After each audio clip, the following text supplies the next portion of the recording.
Why content marketing matters.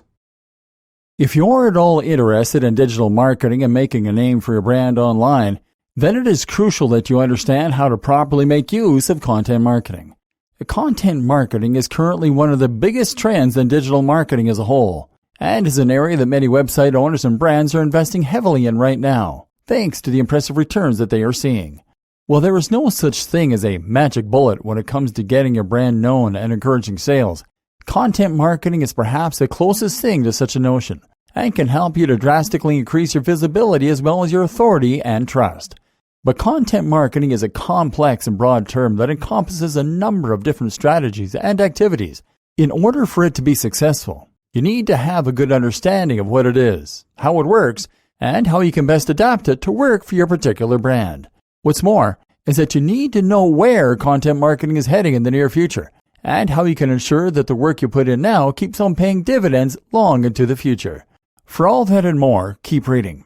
What you will learn in this training is how content marketing works, why it is crucial for your business, and how to harness it in a way that completely transforms your success. You'll receive a complete content marketing blueprint that you can adapt to your own brand, and that you can use to build immense authority and a huge list of readers. Once you can fully utilize this key aspect of your marketing, you'll find that it helps you to create something that is much bigger than a simple brand. You become a movement, and that's how you achieve the maximum measure of success. What is content marketing? Before we dive in any further, it of course makes sense to simply ask ourselves, what is content marketing? There's a chance you know the term already, but I ask that you bear with me in case there are aspects of the definition that you may have missed. At its most basic, content marketing is a process of using content in order to market a website.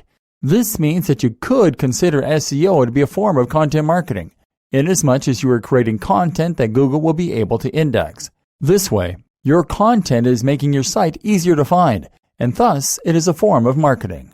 Content marketing can also be seen as a crucial aspect of social media marketing. Most social media marketing strategies involve sharing posts and links on Facebook, Twitter, and Instagram, and very often these will include content that is on the brand's own website. Take a look at the highly popular Facebook page IFL Science. This page mainly posts science news by sharing blog posts from its own site. This ensures that liking the page provides readers with a constant stream of interesting information, and it helps to gain more likes as a result. But the objective of content marketing goes beyond simply getting people to your website. All these uses for content demonstrate one key fact: the internet runs on content. The reason that people search for topics on Google is because they are looking for either information or entertainment. Both those things are examples of content. By filling your site with great posts, you are giving people a reason to like your Facebook page. What's more is that you are giving Google a reason to add you to its search results. Google wants to pair its visitors with the top sites and resources on the web. In doing so, that is how it is able to provide value, and that is what will keep people coming back. But if your site is filled with great content, then you are also giving people a good reason to come to your site directly. In other words, content marketing that is good enough will eventually cut out the middleman.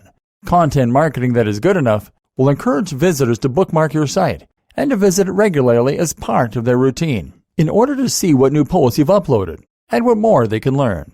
In other words, you are filling your site with value. Once someone is visiting your site directly and without being encouraged to do so by an advert or by Google, then they have evolved beyond being a simple visitor. Now they are a fan. They are actively choosing to engage with your brand, so they must really like the type of content you provide, your style of writing, or the topic that you cover. This takes your site to a whole different level, and that's not even the whole story. Closing words on content marketing. More reasons it's perfect for your marketing strategy. Believe it or not, there was a time when advertising on the radio was the very best way to expose your brand to a large audience. This was the number one way to reach the greatest number of people, and nothing else came close. Then one day, the television was born, and radio advertising became old news. You may have heard the song about it by the Buggles. Now, history is repeating itself. For the past few years, we've been watching as traditional advertising methods like television and print media get gradually overtaken by content marketing. The web is a new star of the show, And content marketing is the most powerful tool that small businesses and massive corporations alike have available to them. Now that's why businesses are investing more and more into the process every year. It's also why 51% of B2B marketers plan on increasing their content marketing budget in the next 12 months.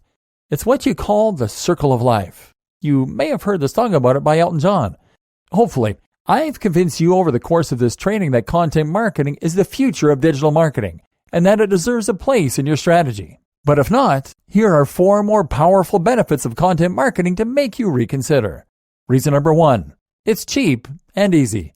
Content marketing can work within any budget. For a small startup, creating a compelling blog and doing some basic SEO, search engine optimization, is an easy and affordable job that can cost as little as necessary. On the other hand, though, larger scale corporations can invest more into content marketing along with SEO and SMO, social media optimization, in order to create a truly formidable online presence. The lower overheads mean that this method is particularly scalable and ensures you get the best return on investment possible. Reason number 2, it's versatile. The variable cost of content marketing is just one example of how flexible content marketing is. There are a range of different ways you can use content marketing to reach your audience, but likewise, there are also a range of different uses for it. Content marketing doesn't just have to be about generating sales. It can also be an invaluable tool for generating leads, for building trust, and even for opening a dialogue for crowdsourcing purposes. Reason number 3, it focuses on relationships and narrative.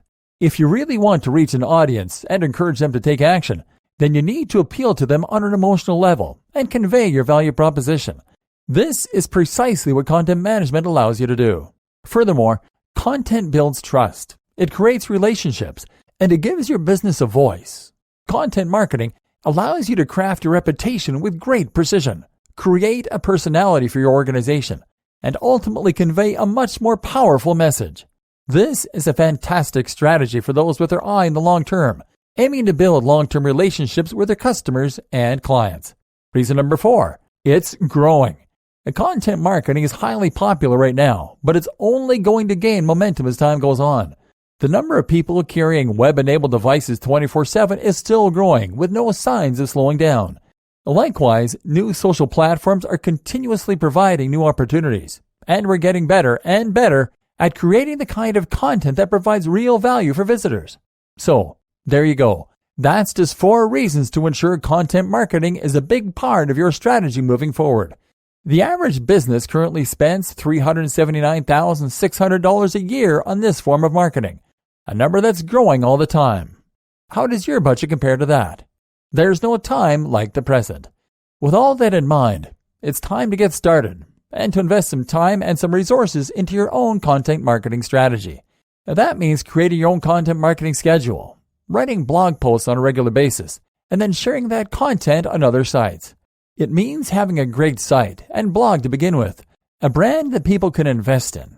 It means coming up with content that is unique and interesting, and then actually marketing that content just like a product.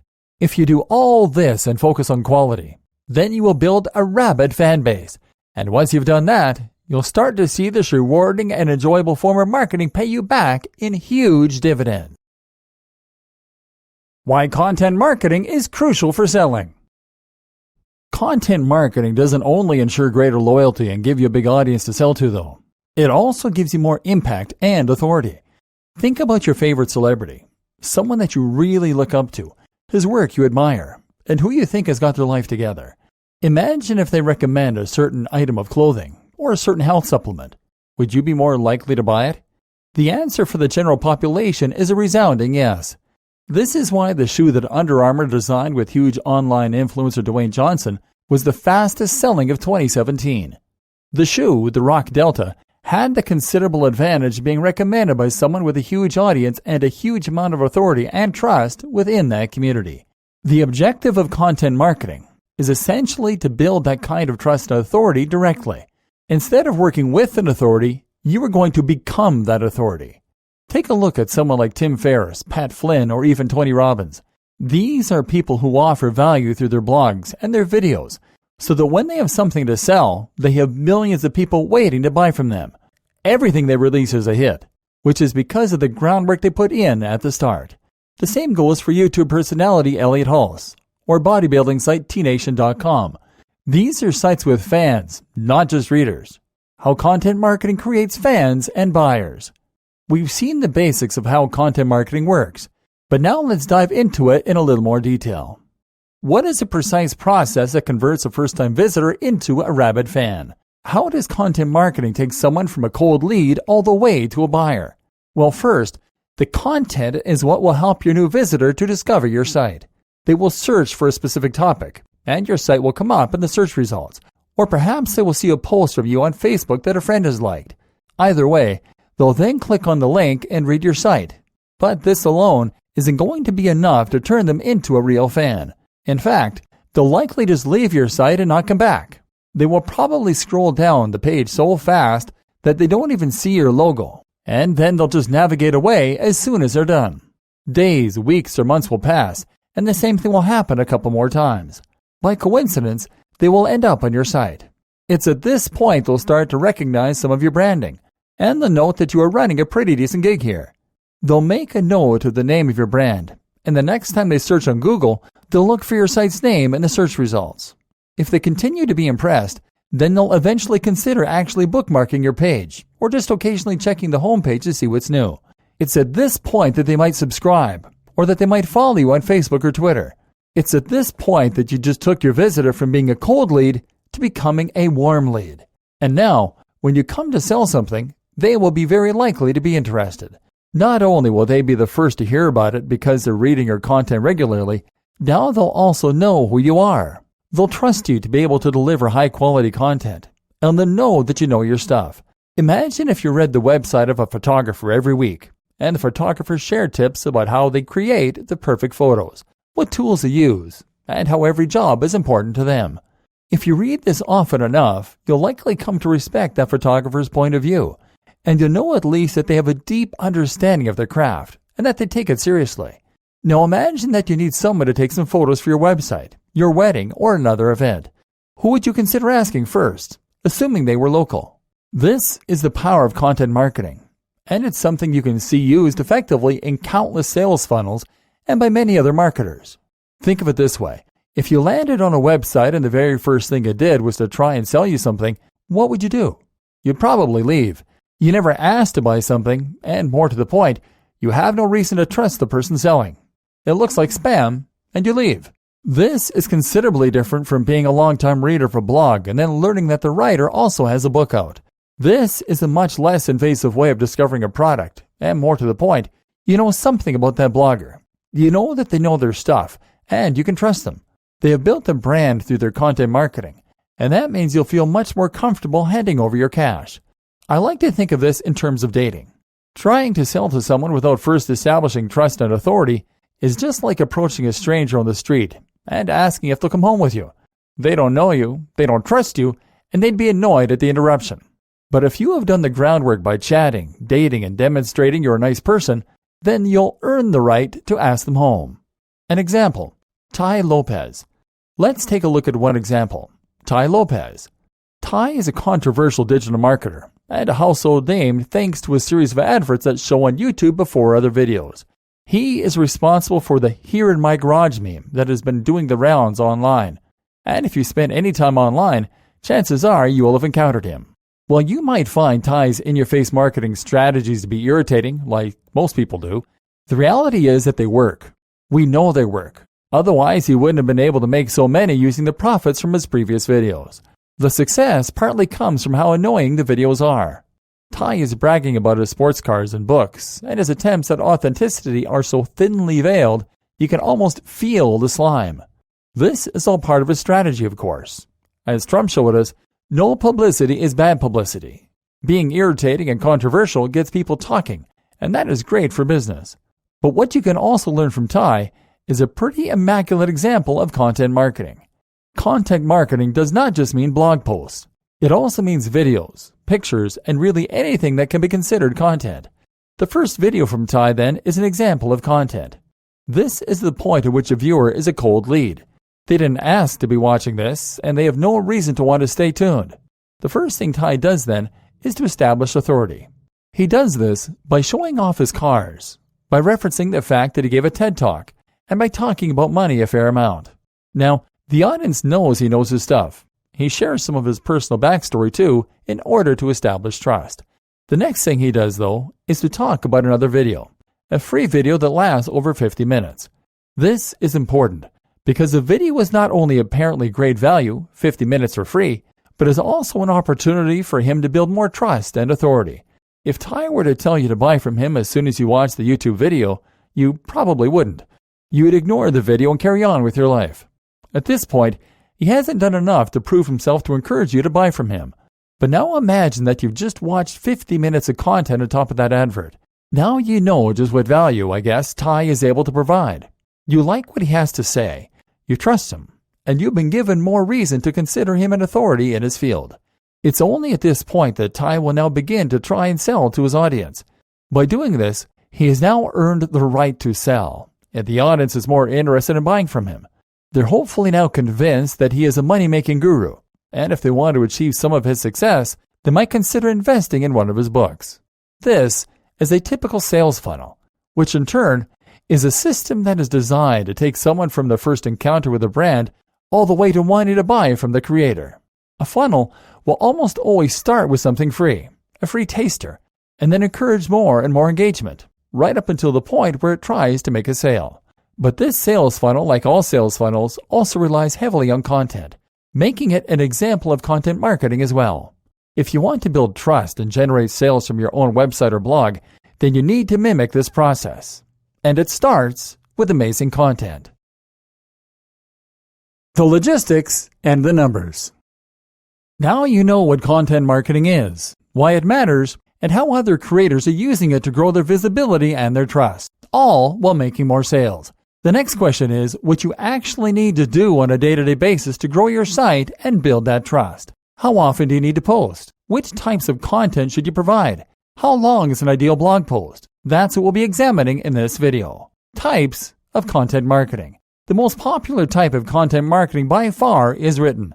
In other words, content marketing here involves writing regular blog posts and articles and then posting them on a blog or website. This provides a base where your viewers can come to enjoy your content and will allow you to benefit from the SEO that comes from regularly adding content to your website.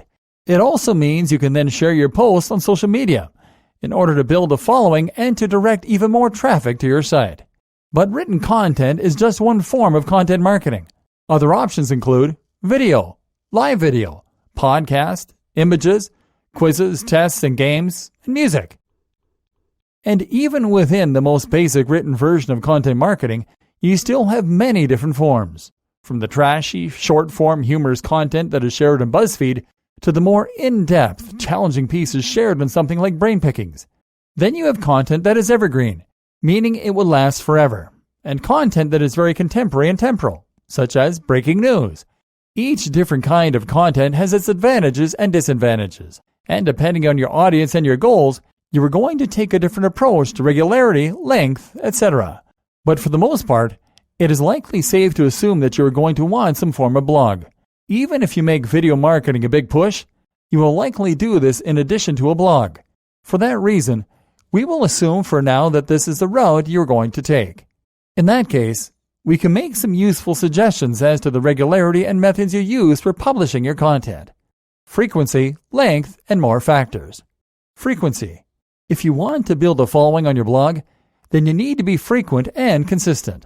This is an absolute priority, as failure to post regularly will quickly result in your visitors losing interest and no longer looking up your site.